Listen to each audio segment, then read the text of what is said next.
თავი მე-17. 6 დღის შემდეგ წაიყვანა იესომ პეტრე, იაკობი და მისი ძმა იოანე.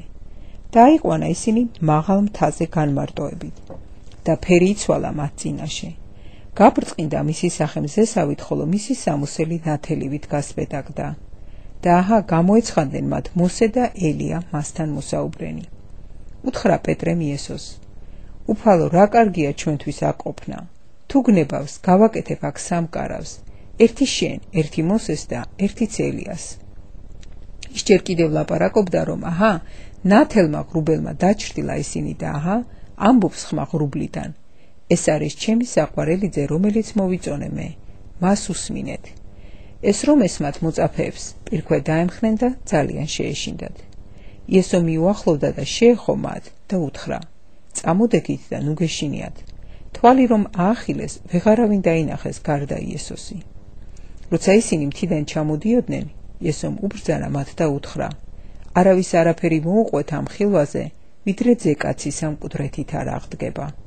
კითხეს მას მოწაფეებმა: რატომ ამბობენ წიგნობრები პირველად ელია უნდა მოვიდესო?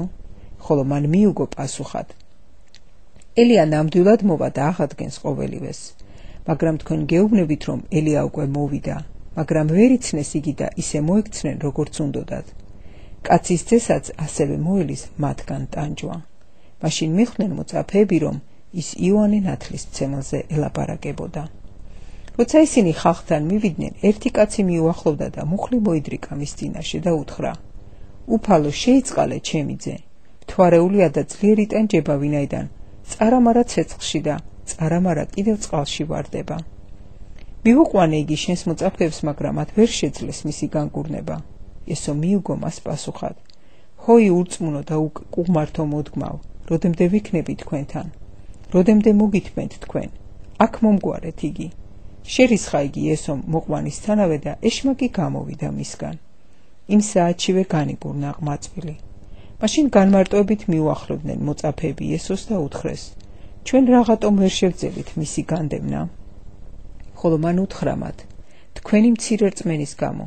ჭეშმარიტად გეუბნებით თქვენ, დოგვის მარცვლისოდენა რწმენა რომ გქონდეთ და უთხრათ ამ მთას აქედან იქით გადადიო, იგი გადავა და არაფერი იქნება თქვენთვის შეუძლებელი. ეს მოდგმა კი მხოლოდ ლოცვითა და მარხვით განიდევნება. გალილეაში ყოფნისას უთხრა მათ იესომ: კაცის ძე გადაცემული იქნება კაცთა ხელში.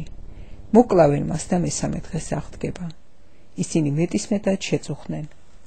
კაპერნაუმში მისვლისას მივიდნენ პეტრესთან დიდ დრაქმის ამკრევნი და უთხრეს: თქვენი მოძღვარი ხომ არ გადაიხდის დიდ დრაქმას? მან უთხრა: კიო. როცა ის სახლში შევიდა, იესომ დაასწრო და უთხრა: რას ფიქრობ, სიმონ? მიწიერი მეფენი ვისგან იღებენ ხარკს ან ბარს, თავიან ძეთაგან თუ უცხოთაგან? როცა თქვა უცხოთაგანო, იესომ უთხრა მას: აბა ძენი თავისუფლები ყოფილან.